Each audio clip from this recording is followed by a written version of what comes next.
مرحبا بنات.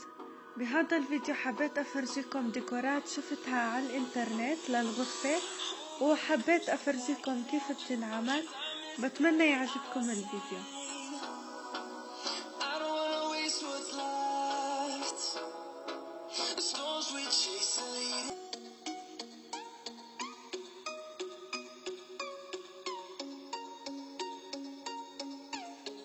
لأول فكرة جبت كرتون لون أسود وقسمته لأربع أقسام، وكل قسم طويته بهذا الشكل.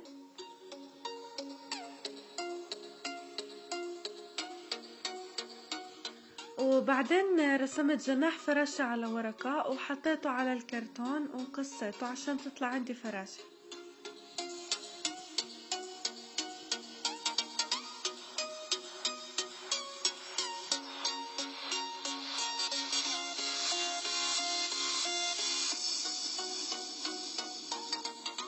سويت مجموعة منهم باللون الأسود والزهري وعلقتهم على الحيط باستخدام البلو تاك. بيعطي منظر كتير حلو وبناتي للغرفة.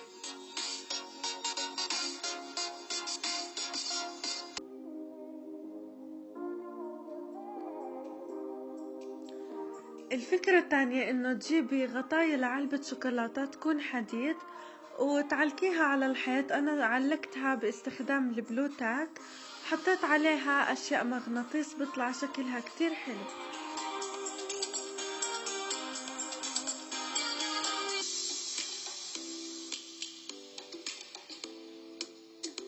لهاي الفكرة جبت كنينة بلاستيك فاضية وقصيت الجزء اللي تحت.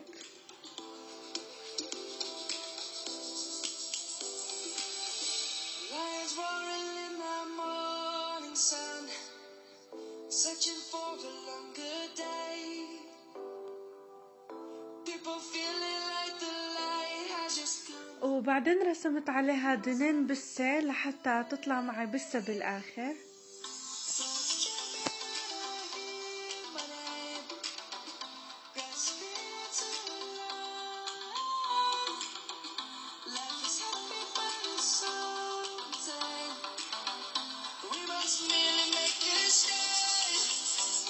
وبعدين قصيت الزعد ولونتها باللون الأبيض لأنه حبيت تكون بسة بيضة.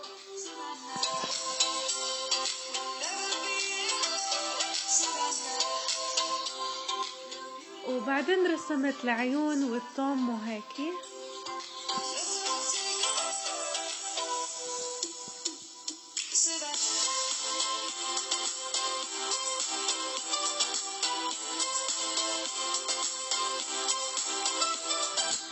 وحطيتها على تواليتي وحطيت القطن تبع اظافري فيها. طلع شكلها كتير كيوت ولطيف وحلو.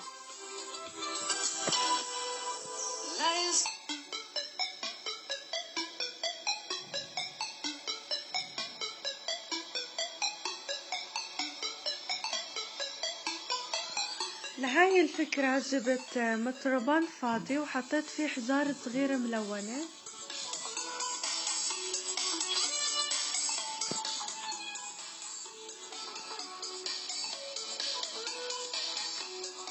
تقدر تخليه لحاله بيعطي منظر كتير حلو، او جبت صول ملون عليه جليتر وعملت قلوبة وقصيتهم.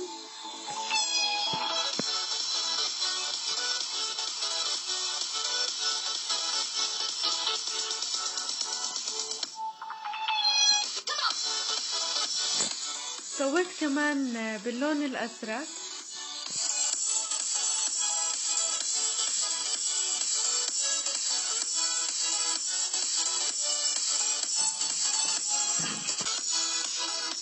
سويت مجموعة منهم وبعدين جبت غصون شجرة من الحبلة عنا وحطيت القلوبة عليهم.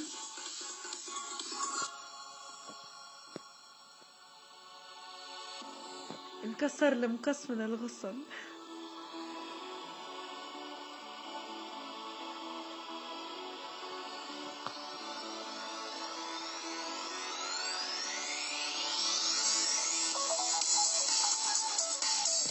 بالبلو تاك لزقت القلوب على الغصون.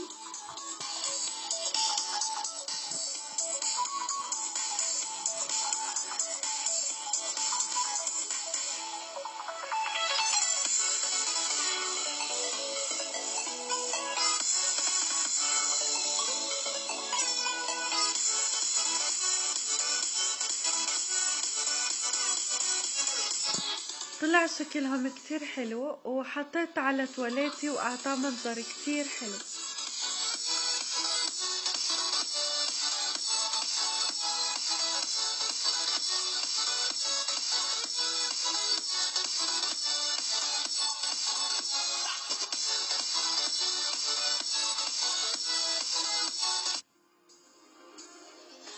هاد كان فيديو اليوم، بتمنى تكونوا حبيتوه وحبيتوا الافكار اللي فيه. اذا عندكم اي اسئله اكتبوا لي اياها تحت هذا الفيديو، لانه بالفيديو الجاي حابه اعمل سؤال وجواب. واذا لسه ما اشتركتوا بالمسابقه رح احط رابط الفيديو بصندوق الوصف. بشوفكم بالفيديو الجاي. باي.